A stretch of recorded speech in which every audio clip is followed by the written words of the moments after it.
Salam rahayu-rahayu buat saudaraku sekalian yang ada di mana saja.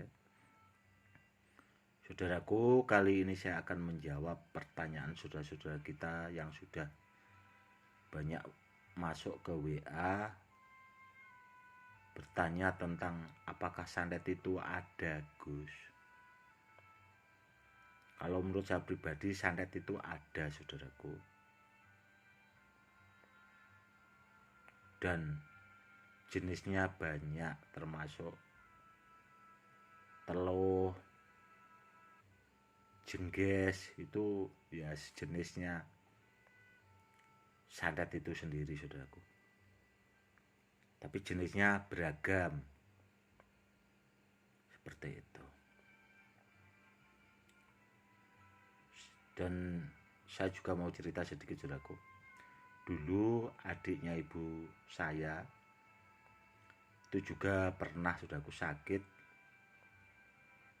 Waktu itu dibawa ke rumah sakit itu sudah ada 1 bulan lebih, namun tidak sembuh-sembuh.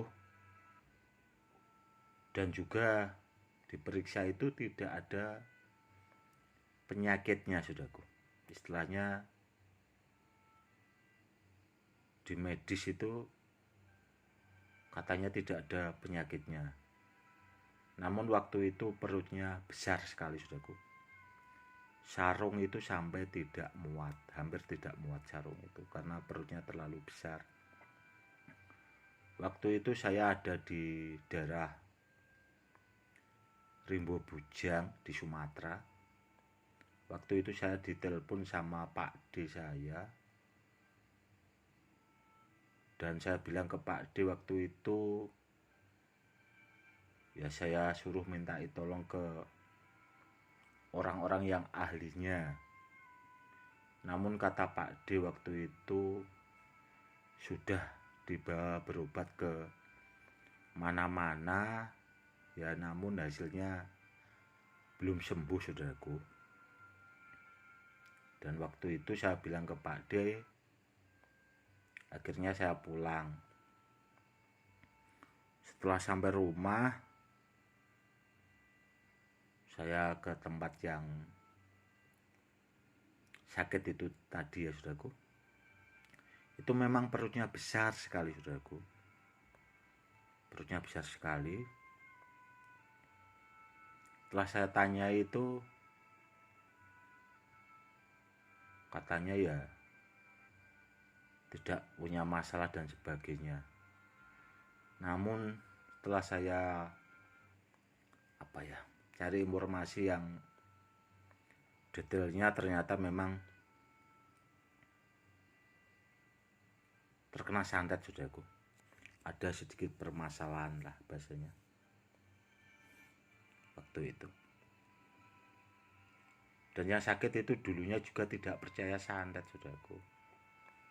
Tidak percaya adanya santet. Namun ya setelah terkena santet itu baru ya bahasanya percayalah, seperti itu. Dan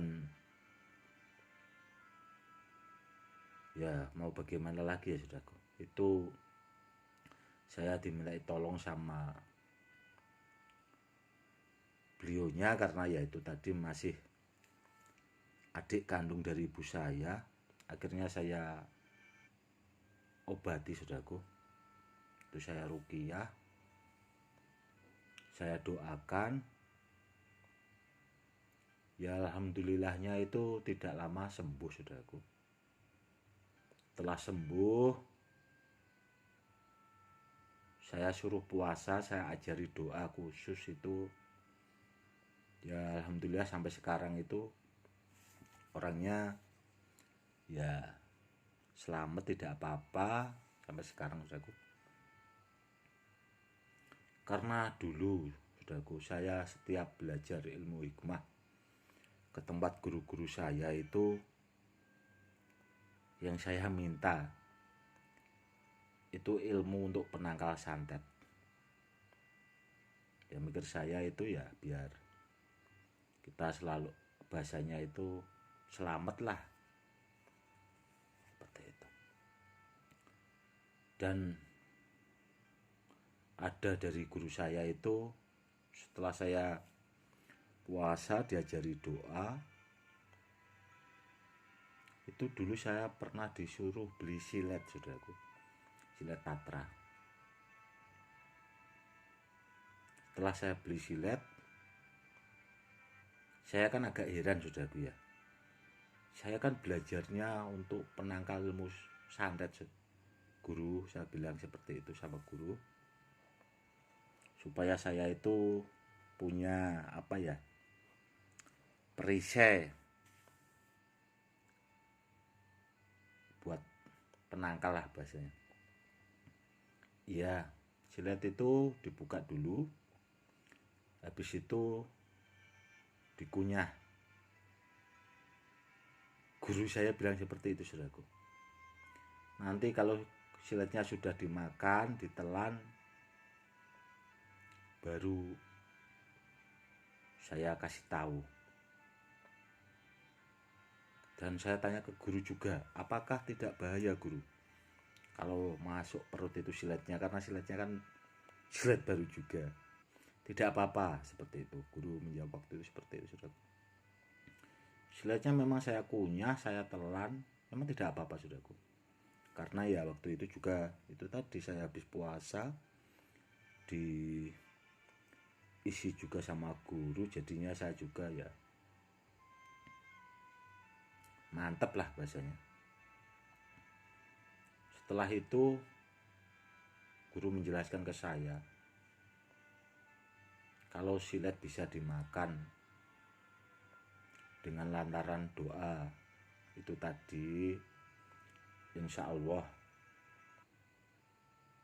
santet itu tidak akan mempan, karena nanti kalau seandainya bisa masuk itu akan jadi air. Mungkin kalau buat orang-orang awam ya tidak percaya lah bahasanya. Namun waktu itu guru memang seperti itu bilangnya ke saya. Nanti kalau sampai rumah cari pecahan beling lampu neon atau lampu neon yang sudah tidak dipakai, dipecah, nanti belingnya dimakan. Ya seperti itu. Memang benar, saudaraku, waktu itu saya diperintah sama guru seperti itu. Sampai rumah itu saya cari beling lampu neon itu, saudara. Memang saya pecah, saya kunyah, itu saya telan tidak apa-apa. Makanya setiap benda bertuah dari saya itu biasanya, saudaraku, ada yang sebagian memang saya perkuat lagi energinya dengan ilmu itu tadi. Makanya biasanya saya suruh makan pecahan beling kaca ya. Itu, saudaraku, itu sebenarnya ilmu penangkal dari santet itu sendiri. Seperti itu. Nanti kalau ditanya, kalau itu banyak yang bisa, Gus, ya terserah orang lah bahasanya mau ngomong apa, tapi dulu saya dapatnya seperti itu. Tapi alhamdulillahnya sudah banyak, saudaraku, bukti-bukti, istilahnya pembuktian yang benda-benda bertuah dari saya itu bisa digunakan buat perisai soal itu tadi, untuk penangkal santet dan sejenisnya. Seperti itu ya, saudaraku. Dan saya pernah juga nonton di YouTube, saudaraku, ada orang spiritual, saudaraku ya, sudah menyembuhkan santet, istilahnya ngobati orang kena santet itu sampai 10 tahun itu nggak sembuh-sembuh, saudaraku. Orang istilahnya ngobati orang kena santet itu sudah didoakan, katanya ada 10 tahun itu tidak sembuh-sembuh, dan orang itu bikin sayembara. Kemarin saya juga itu tak lihat videonya juga, pamer soal kalau bisa ada yang mengobati akan saya kasih villa itu seharga 7 miliar, ada juga yang seperti ini, pokoknya dipamerin lah itu hartanya. Tapi dalam hati saya itu agak ya ketawa lah saudaraku. Orang yang terkena santet itu sebenarnya harus diobati saudaraku, tidak didoakan. Harus diobati. Kalau cuma didoakan tidak bakal sembuh. Itu menurut pengalaman saya pribadi. Orang yang bilang seperti itu memang kan apa ya saudaraku, bahasanya menang tenarnya, mungkin orangnya ya itu tadi banyak apa ya, timnya itu ada yang mempromosikan dan sebagainya. Namun kenyataannya bahasanya kalau orang Jawa ya saudaraku, pupuk lembuyange iku urung genep. Pupuk lembuyange urung genep, wis kepengen ya itu tadi, pengen bisa. Tapi bahasanya itu ya itu tadi belum saatnya. Merasa dirinya mampu tapi belum waktunya. Seperti itu. Orang yang terkena santet itu sebenarnya diobati.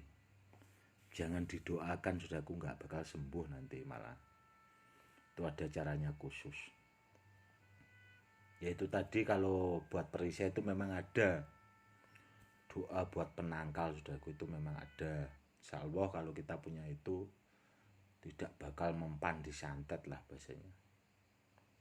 Namun semua itu ya karena Allah saudaraku ya. Semua pertolongan intinya itu karena Allah. Yang penting kita selalu berusaha untuk baik sama semua orang. Berusaha untuk baik dan selalu menjaga adab. Seperti itu. Jagalah adab saudaraku ya. Berusahalah untuk selalu jadi orang baik. Karena dengan kita baik sama orang, insya Allah nanti akan dipertemukan juga dengan orang baik. Intinya seperti itu. Oke saudaraku, mungkin cukup sekian dulu ya edukasi kali ini. Semoga lebih bermanfaat. Dan itu tadi ya saudaraku sudah saya jawab tentang pertanyaannya seputaran santet. Karena santet itu memang sebenarnya ada. Oke saudaraku, cukup sekian dulu. Salam rahayu-rahayu. Salam hormat saya, Gus Edi.